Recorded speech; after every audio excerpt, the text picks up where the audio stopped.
தமிழுக்கும் தமிழனுக்கும் வணக்கம்.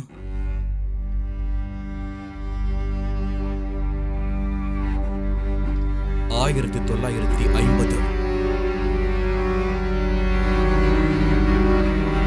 கேரளாவின் அடர்ந்த வனப்பகுதி.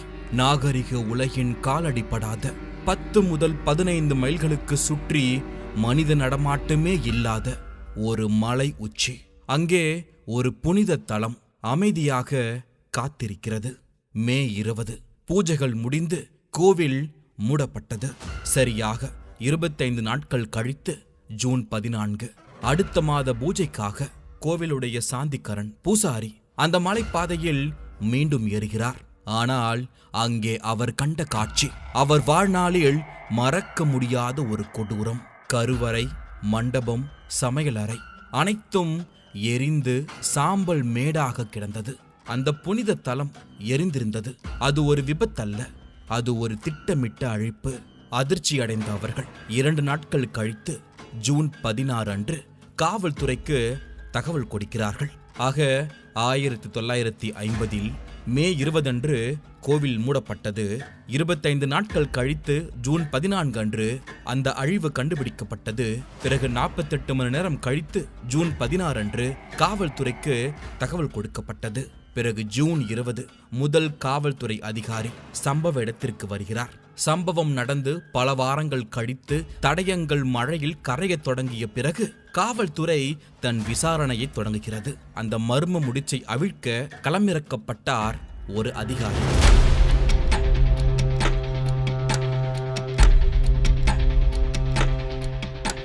கே. கேசவமேனன், சிஐடியின் சிறப்பு பிரிவு துணை இன்ஸ்பெக்டர் ஜெனரல். அவர் செப்டம்பர் 8 1950 அன்று பொறுப்பேற்ற போது இது ஒரு சாதாரண தீ விபத்து வழக்கு அல்ல, இது வரலாற்றின் போக்கையே மாற்றக்கூடிய ஒரு சதி என்பதை அவர் அப்பொழுது அறிந்திருக்கவில்லை. ஒரு விசாரணையின் புலனாய்வின் பொன்னான நேரம் இந்த வழக்கில் வீணடிக்கப்பட்டிருக்கிறது. குற்றத்திற்கும் புலனாய்விற்கும் இடையே 1 மாத இடைவேளை. இதில் கேசவமேனன் பொறுப்பேற்றது செப்டம்பர் மாதம். 3 மாதங்களுக்கு மேல் ஆகிவிட்டது. இந்த தாமதம் பருவமழையுடன் சேர்ந்து தடயவியல் ஆதாரங்களை முழுமையாக அழித்தது. இதுவே இந்த வழக்கு தீர்க்கப்படாத மர்மமாக ஆனதற்கு ஒரு முக்கிய காரணம். இப்பொழுது நான் சொல்லிக் கொண்டிருக்கும் அந்த கருவறை, அந்த கோவில், இது அனைத்தும் இன்று லட்சக்கணக்கான பக்தர்கள் வணங்கிக் கொண்டிருக்கும் கேரளா சபரிமலையில் இருக்கும் அந்த ஐயப்பன் கோவில்தான்.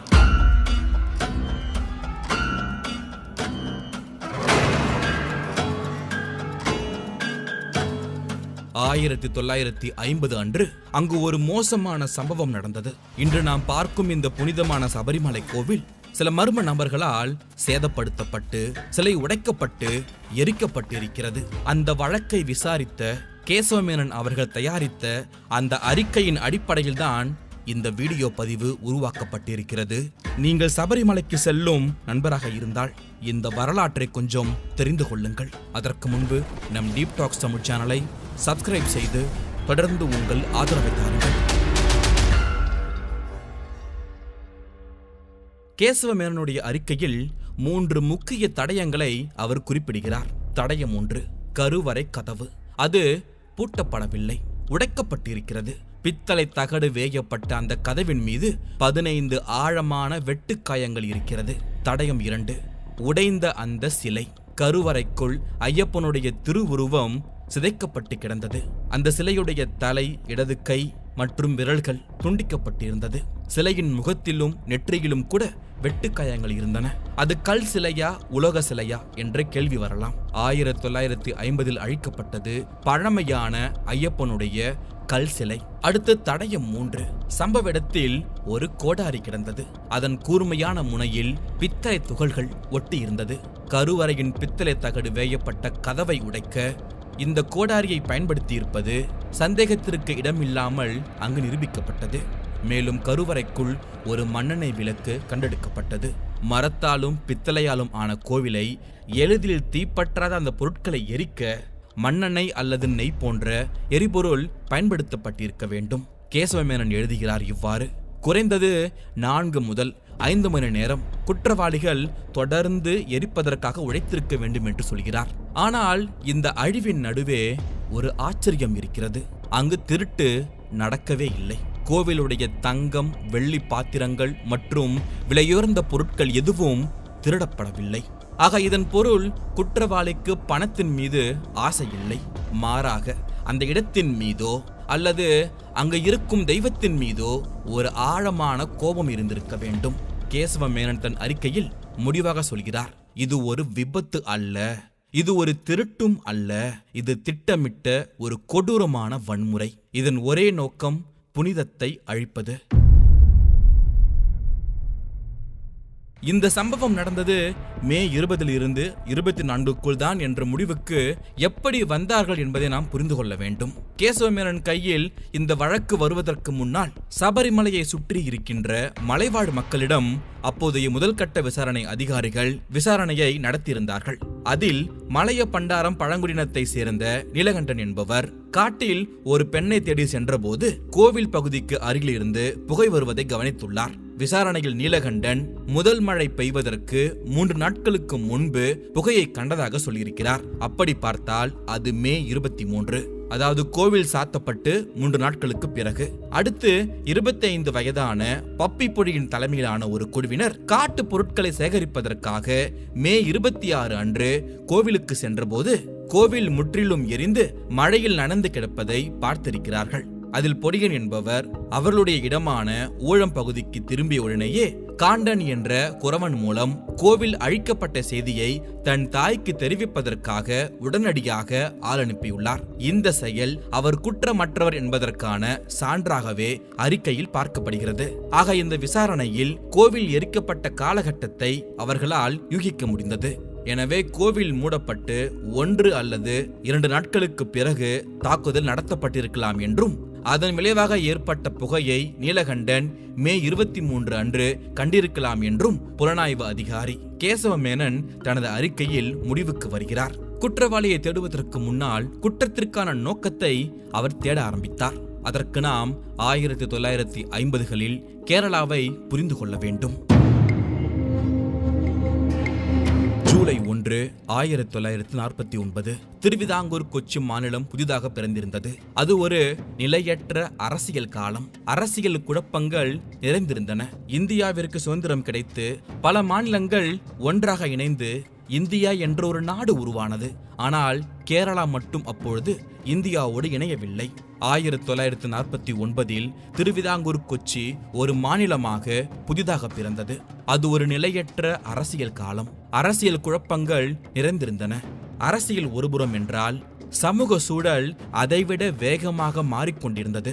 ஸ்ரீநாராயண குரு போன்ற சீர்திருத்தவாதிகளால் பல நூற்றாண்டுகளாக ஒடுக்கப்பட்ட சாதிகள் கல்வி பெற்று சமூகத்தில் சம உரிமை வேண்டும் என்று கோரத் தொடங்கினார்கள். கேசவ மேனன் தனது அறிக்கையில் இந்த சமூக மாற்றத்தை ஆழமாக பதிவு செய்கிறார். அவர் எழுதுகிறார், சபரிமலை தேசத்தந்தை காந்தி கோவில் நுழைவை பற்றி பேசுவதற்கு முன்பே தாழ்த்தப்பட்ட புலையரும் உயர்சாதி பிராமணரும் தோளோடு தோளுரசி வழிபட்ட ஒரு வழிகாட்டி தலம். இந்த ஒற்றுமை ஒரு சில அமைப்புகளால் வலுப்பெற்றது என்று எழுதுகிறார். மறுபுறம் கேசவமேனுடைய அறிக்கையின்படி கிறிஸ்துவ சமூகம் பொருளாதார ரீதியாகவும் கல்வி ரீதியாகவும் பெரும் வளர்ச்சி கண்டிருந்தது. நூற்றாண்டுகளாக நடந்து வந்த மத மாற்றங்கள் இந்து அமைப்புகளுடைய இந்த புதிய ஒருங்கிணைப்பால் ஒரு தடையை சந்தித்ததாக அவர் அறிக்கையில் சொல்கிறார். மேலும் இந்துக்களுடைய இந்த ஒற்றுமை மத மாற்றத்திற்கு ஒரு தடையாக பார்க்கப்பட்டது என்றும் இது சில தரப்பினர் மனதில் விரக்தியையும் எச்சரிக்கை உணர்வையும் ஏற்படுத்தியிருக்கலாம் என்றும் சொல்கிறார். ஆக கேசவ மேனனுடைய அறிக்கை என்பது வெறும் தடயவியல் அறிக்கை மட்டுமல்ல, அது 1950களில் சமூக பதட்டங்கள், சாதிய ஒருங்கிணைப்பு, மத போட்டி மற்றும் பொருளாதார ஏற்றத்தாழ்வுகள் ஆகியவற்றின் பதிவாக உள்ளது. ஒரு விசாரணையில் நோக்கம் என்ன, செய்தது யார் என்று கண்டுபிடிக்க வேண்டும். அதன் அடிப்படையில் கேசவ மேனன் இந்து ஒற்றுமையின் சின்னத்தை அழிப்பதென்பதே நோக்கம் என்றும் அந்த ஒற்றுமையை விரும்பாதவர்களே சந்தேகத்திற்கு உரியவர்கள் என்றும் ஒரு கோட்பாட்டை அவர் உருவாக்குகிறார். ஆக இப்பொழுது அவருக்கு முன்னால் நோக்கம் இருக்கிறது, ஆனால் யார் செய்தார்கள் என்கின்ற அந்த விஷயம் வேண்டும். இந்த சமூக பின்னணியில் கேசவ மேனன் தன் சந்தேக பட்டியலை சுருக்கினார். அவர் கேட்ட முதல் கேள்வி, இந்துக்கள் இதை செய்திருக்க முடியுமா? ஆனால் அவருடைய அறிக்கை திட்டவட்டமாக இல்லை என்கிறது. இந்துக்களுக்கு இதை செய்ய எந்த நோக்கமும் இல்லை. இந்த கோவில் அவர்களுடைய வருமான ஆதாரம், அவர்களுடைய ஒற்றுமையின் சின்னம். அப்படி என்றால் யார் என்ற கேள்வி வரும்பொழுது அந்த காடு அதுவே பதிலின் பாதியாக இருந்தது.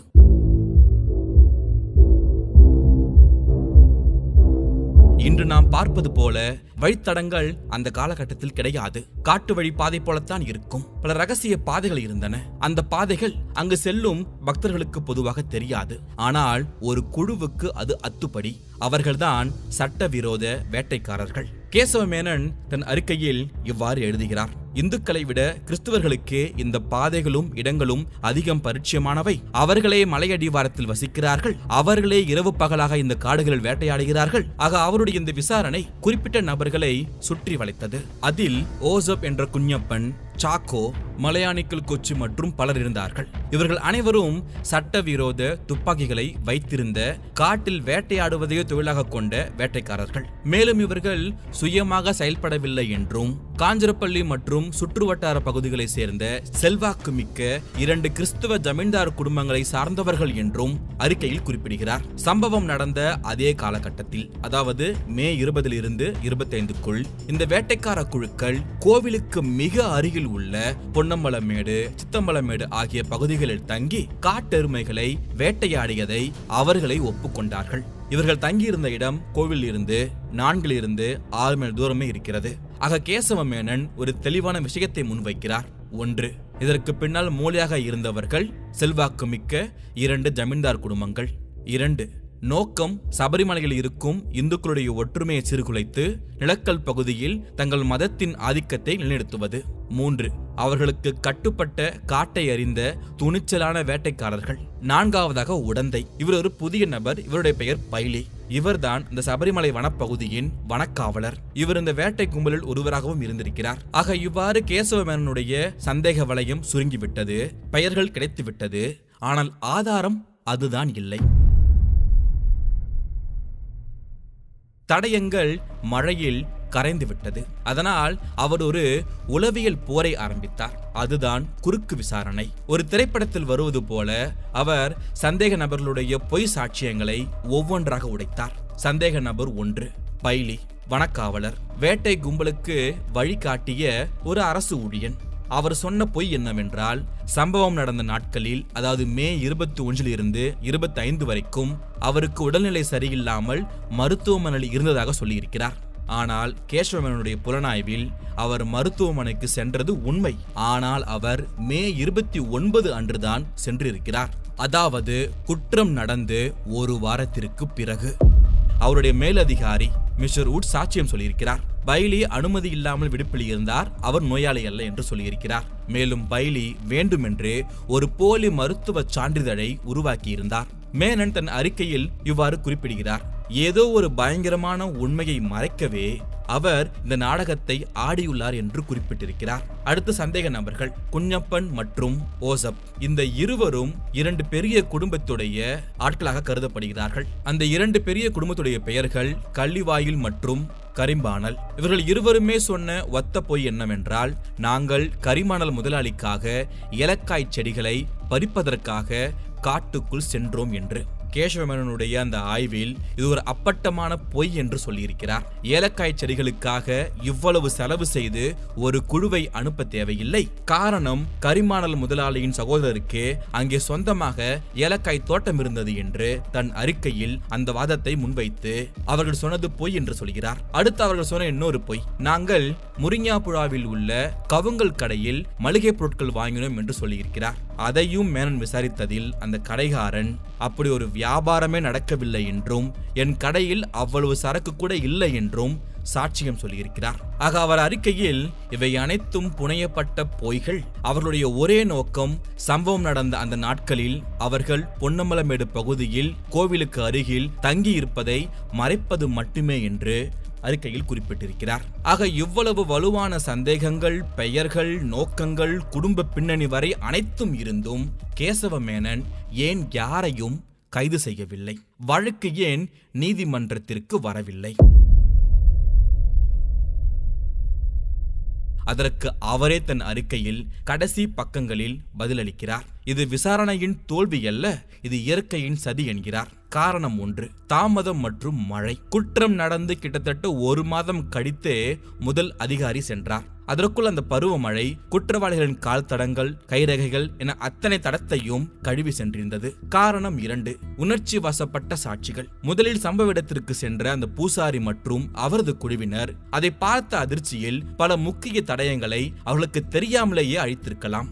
மேலும் அவர்களால் தாங்கள் கண்டதை நிதானமாக விவரிக்க முடியவில்லை என்று கேசவ மேனன் குறிப்பிட்டிருக்கிறார். காரணம் 3, பலமான எதிரிகள். கேசவ மேனன் செப்டம்பர் மாதம் விசாரணையை தொடங்கிய போது சந்தேக நபர்கள் உஷாராகிவிட்டார்கள். அவர்கள் தங்களை காப்பாற்றிக் கொள்ள போலி மருத்துவ சான்றிதழ்கள் போன்றவற்றை தயார் செய்ய போதுமான அவகாசம் கிடைத்துவிட்டது. இறுதியில் மேனன் தன் கைகளை கட்டிக்கொண்டார். வலுவான சந்தேகம் உள்ளது, ஆனால் நீதிமன்றத்தில் நிரூபிக்க சட்டப்படி செல்லுபடியாகும் நேரடி சாட்சியங்களோ தடயங்களோ இல்லை என அவர் அறிக்கையை முடிக்கிறார். இந்த அறிக்கையை அப்பொழுதைய திருவிதாங்கூர் கொச்சி அரசிடம் சமர்ப்பிக்கப்பட்டது. ஆனால் அதன் மீது எந்த ஒரு மேல் நடவடிக்கையும் எடுக்கப்படவில்லை. அந்த அறிக்கை அதிகாரபூர்வமாக வெளியிடப்படாமல் மூடி மறைக்கப்பட்டது. அறிக்கை குற்றம் சாட்டிய கரிம்பானல், கள்ளிவாயில் போன்ற குடும்பங்கள் அப்பகுதியில் சக்தி வாய்ந்த ஜமீன்தாரர்கள். புதிதாக உருவாகி அரசியல் உறுதியாக இல்லாமல் இருந்த ஒரு மாநிலத்தில் இவ்வளவு பெரிய சமூக பிளவை ஏற்படுத்தும் ஒரு வழக்கை திறக்க அப்போதைய அரசு விரும்பி இருக்காது. இது ஒரு அரசியல் முடிவாக இருந்திருக்கலாம். ஆனால் புதைக்கப்பட்ட அந்த அறிக்கை 7 ஆண்டுகளுக்கு பிறகு மீண்டும் உயிர் பெற்றது. இடம் கேரள சட்டசபை. காலம் டிசம்பர் 13, 1957. ஆசியாவிலேயே முதல் முறையாக EMS நம்பூதிரிபாட் தலைமையில் ஒரு கம்யூனிஸ்ட் அரசு ஜனநாயக தேர்தல் மூலம் கேரளாவில் ஆட்சிக்கு வந்தது. அந்த அரசு நில சீர்திருத்தம், கல்விக் கொள்கை என புரட்சிகரமான சட்டங்களை கொண்டு வந்தபோது அவர்களுக்கு எதிராக பெரும் போராட்டங்கள் வெடித்தன. அந்த போராட்டங்களை முன்னின்று பல்வேறு அமைப்புகள் நடத்தியது. சரியாக இந்த அரசியல் மோதலின் உச்சத்தில் EMS அரசு 7 ஆண்டுகளாக பூட்டி வைத்திருந்த அந்த கேசவ மேனனுடைய அறிக்கையை சட்டசபையில் வெளியிட்டது. இது ஒரு ஆழமான அரசியல் நகர்வு. ஆனால் இறுதி முடிவு, EMS அரசும் வழக்கை தொடர போதுமான ஆதாரங்கள் இல்லை என்று கூறி சட்ட நடவடிக்கை எடுக்கவில்லை. ஆக இந்த அறிக்கை நீதிக்காக அன்றி அரசியல் சதுரங்கத்தில் காயாக மட்டுமே பயன்படுத்தப்பட்டது. மர்மம் மர்மமாகவே தொடர்ந்தது. யாரும் குற்றவாளிகளாக அறிவிக்கப்படவில்லை. 1950 மூண்ட தீ சபரிமலையின் கதையை முடிக்கவில்லை. மாறாக அது ஒரு புதிய அத்தியாயத்தை தொடங்கி வைத்தது. அந்த மீள் உருவாக்கத்தில் தமிழர்களுடைய பங்கு அளப்பரியது. ஆனால் அதற்கு முன்பு ஆச்சரியமான தகவல் ஒன்று இருக்கிறது. 1950 முன்பு 1902 ஒரு முறை கோவில் தீப்பிடித்தது.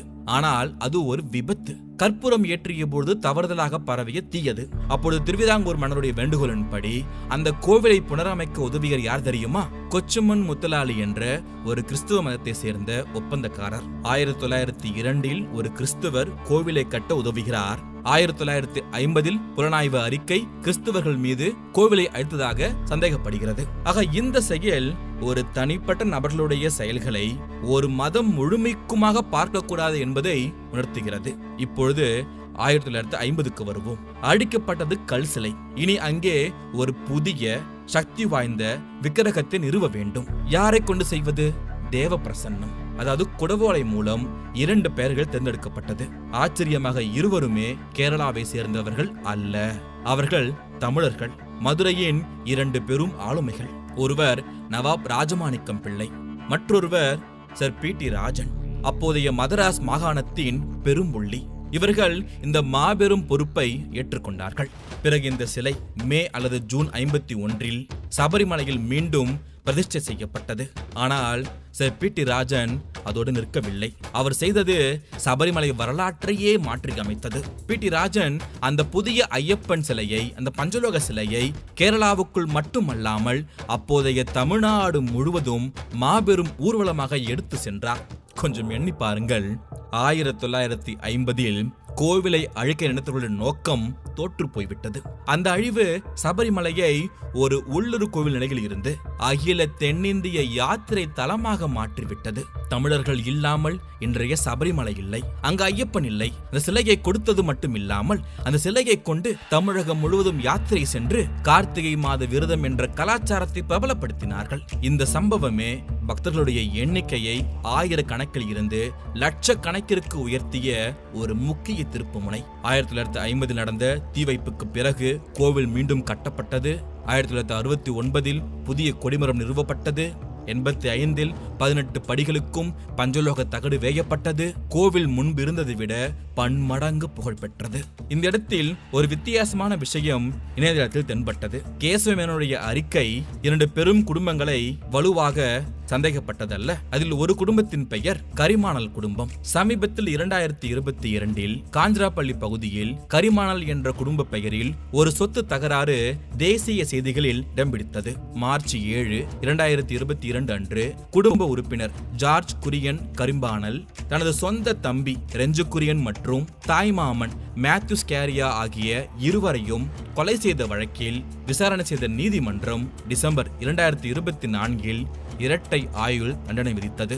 இது அதே குடும்ப பெயரா, அதே மரபினரா, அது உறுதியாக தெரியவில்லை. 72 ஆண்டுகள் என்பது 3 தலைமுறைகள். குடும்ப பெயர் ஒன்றாக இருந்தாலும் இது வேறு கிளைகளாகவோ தொடர்பில்லாத குடும்பமாகவோ கூட இருக்கலாம். ஆனால் இந்த 2 சம்பவங்களும் ஒரே குடும்ப பெயரோடு இணைந்திருப்பது வரலாற்றில் ஒரு விசித்திரமான தற்செயல் நிகழ்வு. ஆக 72 ஆண்டுகள் மேலாகிவிட்டது. கேசவமேனனுடைய அறிக்கை இன்று பொதுவிலையில் ஒரு வரலாற்று ஆவணமாக உள்ளது. அந்த அறிக்கையின்படி யார் குற்றவாளி என்ற கேள்விக்கு வலுவான சந்தேகம் மட்டுமே மிஞ்சியது.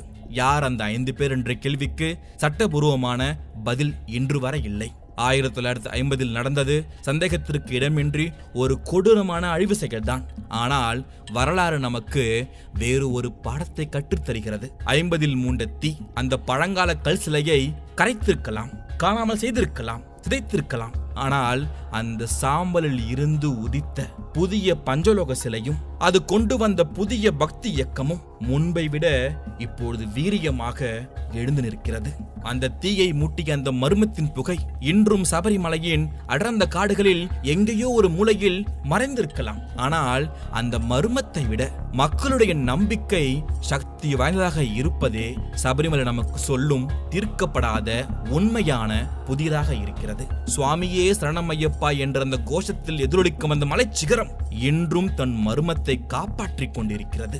காலம் மட்டுமே இதற்கான விடையை சொல்ல முடியும். இந்த பதிவை பற்றிய உங்களுடைய கருத்துக்களை மறக்காமல் கீழே கமெண்ட் பாக்ஸில் சொல்லுங்கள். இது போல பல சுவாரஸ்யமான வரலாற்றை தெரிந்து கொள்ள நம் டீப் டாக்ஸ் தமிழ் சேனலை சப்ஸ்கிரைப் செய்து தொடர்ந்து உங்கள் ஆதரவை தாருங்கள். இந்த வரலாற்றை முடிந்தால் அனைவருக்கும் பகிருங்கள். டீப் டாக்ஸ் தமிழ், நான் உங்கள் தீபன்.